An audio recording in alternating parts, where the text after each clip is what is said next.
Well, good morning, friends, and welcome to my channel. I am Crystal, and this is Homemaking on the Homestead. And today is Friday, which means Coffee with Crystal. So I have a whole lot of fun things to talk to you guys about. I have a ThriftBooks book haul back here that I can't wait to show you. Some of the really exciting books I can't wait to read. I've started a couple of them, thumbed through them, that type of thing, but I am so excited to share what books I have and to get reading those. And just a little word of encouragement to all of us, especially us grandmas out there, to be praying for our grandchildren, and a quick little bit to share about even my own grandmother. And all the rest of the good, fun things that we talk about. So, grab your cup of coffee and let's chat.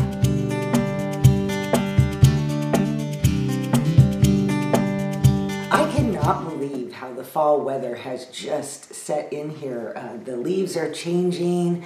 The temperatures are cooling down. If you saw my Tuesday video, I showed you some of the things that I've been doing to prep my home and get ready for the winter months. And my husband bringing in wood. Well, the other day, and he was all done with wood, and the other day, maybe 2 days ago, we just had this huge windstorm that just blew through here. And, you know, other than knocking off a lot of leaves and fir cones off the fir trees and fir needles everywhere, that type of stuff, my husband went out to check on the goat, make sure everything was okay, and a big tree had fallen. Well, a good-sized tree. I wouldn't say it's big. But anyway, it was a good-sized tree. Had gotten blown over right from the root base, and so he is currently outside right now because yesterday was way too rainy. He couldn't get out to do anything. But so he's out there right now, cutting that up and splitting that up. So I guess we have more firewood. So always a blessing in everything, right? The rain was so crazy yesterday. About 4, maybe 5 times I was like, okay, the rain's taking a break. I'm going to go see my daughter, take the quick walk over to her house and visit with her and the grandkids for a bit, only to all of a sudden just have everything get almost black in the sky. It was so dark, and the rain started to pour. And I'm just like, okay, never mind. So I tried. Finally, it was like, okay, I'll just text her and let her know I was trying, but it wasn't working. Anyway, today it seems like it's a little bit better. We have a few bursts of sunshine, and then the rain will come back, but that's okay. It is cozy fall weather, which makes me want to bake. And that is currently what I'm doing this morning, is baking some cookies. So my next question, or one of the first things I ask you guys, of course, is what are you having for dinner? And I don't know yet. Usually I'm like, okay, I have a little bit of leftovers, but not enough to make a whole nother meal. So part of me is thinking, because of the weather and just the coolness, that maybe what sounds really good is a big pot of chili. And that would be easy to throw together. So that might be what we end up doing tonight, is chili. So one of the books, and I'll go through the rest of them in a bit, but one of the books that I got is called the Amish Friends Cookbook. And it is by Wanda Brunstetter. And it is 200 hearty recipes from Amish country, including the life of the Amish in full color photographs. This has been such a fun book for me to go through and to read some of the recipes and all of that. I think, you know, sometimes the Amish can be romanticized and things, but I really always have had an interest in them just as a people, as a culture, and have always studied and tried to learn more about them. Aside from the recipes, in between each subject heading of the book, they have, like this one is the Amish church, and it'll explain, you know, what they do in church and what that's all about. Another one is the Amish schools. It describes their schools. Another one talks about, get the picture straight here, Amish weddings. And so they have these beautiful color photographs in there, so I thought that was really fun. And one of my dreams, because I'm on the West Coast, we don't have any Amish here.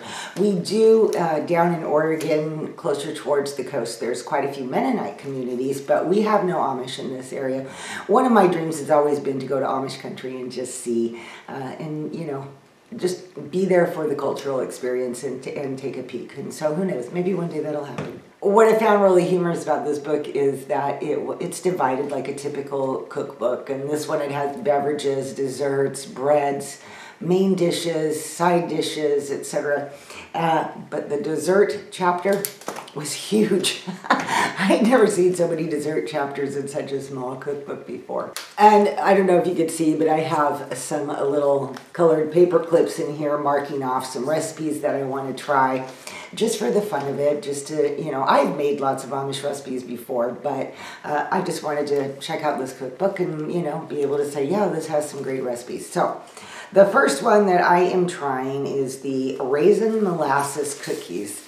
And there you go, you can see the recipe. So right now my house smells so good. Like the smell of the molasses is just so permeating everywhere. It's like, oh my gosh, does this add to cozy or what? And the other two recipes are going to be, I have a dinner recipe and a side dish recipe. So my idea was to try to just create like an Amish meal. I'm not doing that tonight other than the dessert because those cookies will last for a while. But that is one thing I'm kind of thinking would just be something to do for fun. Before I get into the rest of my book haul that I got from ThriftBooks, I just wanted to say, please do share down in the comment section what you guys are having for dinner. I love that. And also, what other kinds of baking are you doing in your kitchen? Are you getting your house smelling delicious and the cozy feelings all, coming through out of your kitchen? So let me know in the comment section. I felt like I got in this last book haul a really nice selection of different books. As you all know, because I keep talking about it in my Coffee with Crystal Fridays, I have been kind of on an Elizabeth George, I guess I could say kick. I've been very encouraged by her. Looking at myself here. I have been very encouraged by her. She is such an amazing woman, and her books are so just valuable to me in my own walk with the Lord. And so I realized that she has a lot of books that I've never read before. I've been sharing out of this one, so you all knew about this tiny little book, the 1-Minute Inspirations for Women. So I'm not going to go into that because I have talked about that one, but that was on the most recent book haul. Okay, and this one, A Woman's High Calling. 10 ways to live out God's plan for your life. And it really goes into a lot about godliness, and she delves a lot into Titus 3-5. Like I said, I've read the first couple of chapters, but haven't really started the book and really delved into it. But I really like the fact that she divides the book into a lot of the things that are Titus 2:3-5. And she starts by talking about godliness, godly speech, personal discipline, encouraging others, loving your husband, loving your family, wisdom, purity, homemaking, goodness. So there's a whole lot in this book, and I am so excited to be reading it. Okay, the next one that I got was also an Elizabeth George book. So for a long time, I've been thinking about doing like video snippets on women of the Bible and different things to pull out. I just never have taken the time to actually sit down, do the study myself, and then see what kind of things I would want to pull out.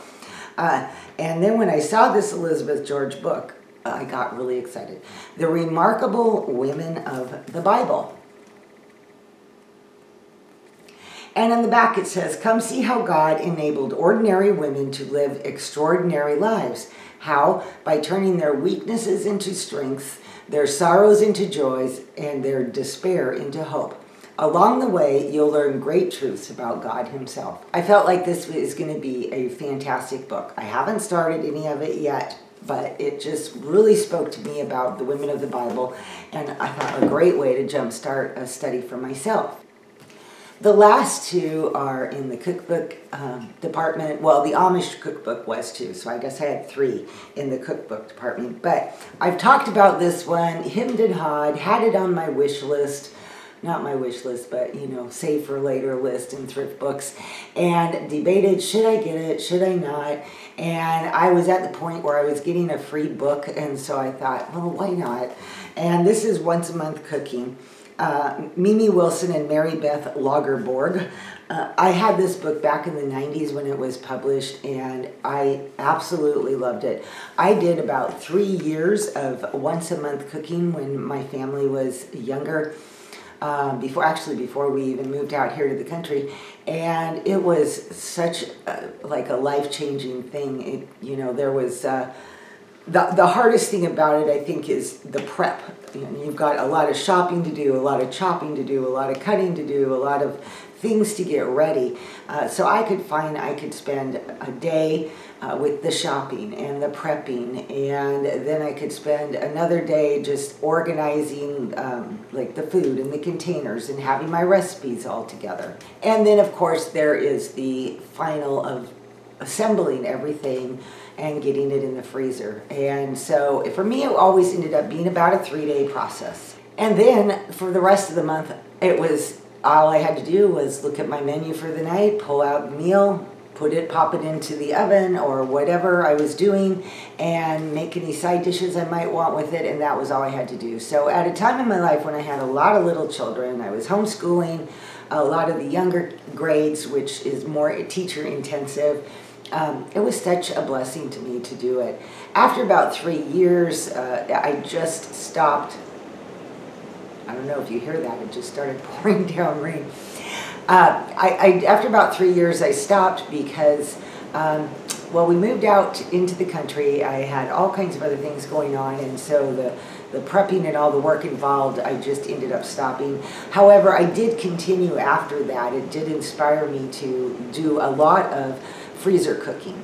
And even today, I still do lots of freezer cooking, and it all started with this book. So I couldn't find my original copy of it. I don't know if I let somebody borrow it. I do that a lot, and then I don't get them back. But I just thought for reference, I would like to go through this again, look at all the great recipes in here, and maybe get some freezer cooking inspiration going. Okay, this one really appealed to me, Betty Crocker's Kitchen Secrets. And what appealed to me the most is this is more of a how-to book than a recipe book.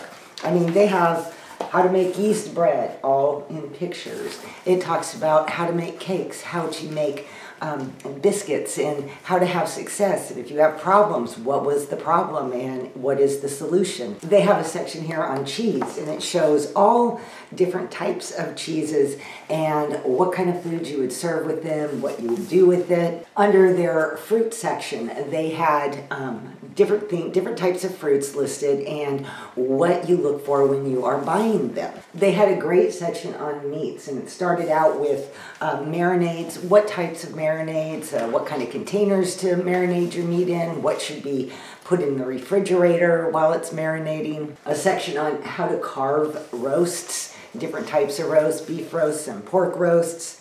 When it got to the chicken section, they had all of it broken down into the different whole chickens parts, how long to cook them, various cooking methods. They also talked about seafood and fish and how to prepare them properly. And they had the same thing for vegetables like they did for fruit. So, and some nice, pretty colored pictures throughout, as well as these great drawings. And then I really liked a section they had on yields and equivalents. So things like apples. If your recipe calls for 1 cup of chopped apples, that's approximately 1 medium apple. And it goes on to different yields and equivalents in all kinds of foods. Very, very full of information. And then of course, equipment. Pots, pans, knives, spoons, spatulas, all those types of things. Bakeware. They have a whole section on different types of bakeware and sizes. They had a section all on shopping, seasonal buying guides, which is, of course, when you're going to usually get your best deal on something. And they have this great section on storing foods. So it lists all kinds of different foods and how long you can store them in the refrigerator, in the freezer. I felt like this is a great addition to any cooking library, just to give you all the secrets and the how-tos of cooking and what to look for. Okay, that is my latest thrift book haul, and I love that. It was, I think I got all these books, and there might have been one more that I'm missing right now, but I think I got all these books for like $25. I had a freebie book in there because when you order books, you collect points and eventually those points turn into a free book. So I don't make anything from ThriftBooks by recommending it. I just think it's a frugal place to buy a lot of good books. Not every book has to be the newest and the latest and the greatest. There are so many good books out there that have been written over the years, and to be able to get them for $3-4 a piece is a bargain to me. Okay, the last thing that I wanted to just, mention today as an encouragement to all of us is as a grandmother, I just have been impressed lately to pray a lot for my grandchildren. It is uncertain times. It is difficult times that a lot of our grandchildren are growing up in today. And the need for prayer coverage for them. And I'm just hoping to encourage you guys and even encourage myself by talking about it to make sure that we are praying for our grandchildren. And of course, if you're a mom and you have young children, pray for your children as they are heading into a very difficult and uncertain future. And I pray for my older children as well all the time too. But lately, the need to pray for my grandchildren has been very much on my heart, and I really wanted to share that. And I just want to share a little brief bit about my grandmother, who was an amazing, godly woman. This was my father's mother, and she went through a lot of heartache after my father and his brother were born. She lost her first husband to pneumonia. She had to move back in with her mother and father, and this was, of course, in the 30s, and she had to go to work, and her mother watched the children, and she eventually remarried and had 2 more boys, and I have nothing but the most amazing memories of her. She was the most pivotal reason I was saved. She had an incredible heart for God. She lived her life in a way that made a person who met her wonder what is so amazing about her, because it just exuded from her personality. She's one of the few people I've ever met in my life that would get so excited when she would talk about Scripture. She would be sitting at the edge of her chair and just, sharing everything. She read the Bible to me. She did not live close to me, but she visited us often. And she had been a Sunday school teacher, and so she would bring me all the past discarded Sunday school little programs that you get when you go into a Sunday school class for younger grades, and I would spend hours pouring through those and reading those. As far as who planted the seeds for my salvation the most, I would say it was my grandmother. Years later, she told me that every single morning she started her morning by praying for her children and her grandchildren. And she told me that she prayed for years for my salvation. I believe that my life was literally changed by her faithful prayers. I didn't expect it to get me so emotional just to share this with you guys, but I just want to encourage us all as grandmothers to recognize the power of prayer and the effect that it can have on the lives of our grandchildren, and how important that is for us to always be keeping them in our prayers, always praying for their salvation, and always sharing a love of Jesus, and let that be something that just shines brightly in our life, because we know that the Bible tells us the faithful prayers of a righteous man availeth much, and our prayers are heard by the Lord. And right now, I just feel an incredible desire to cover my grandchildren in prayer as they face whatever the future may hold for them. Okay, you guys, that is today's Coffee with Crystal, and I really appreciate you guys being here. You mean a lot to me. I love all your comments. I love hearing about what you're having for dinner. What are you doing in your kitchen? And anything else, any other comments about anything I shared today. I hope you enjoyed today's episode, and it's time for me to go get some housework done, finish baking some cookies, and get some dinner rolling. Alright, you guys. I will see you all in my next video. Bye-bye.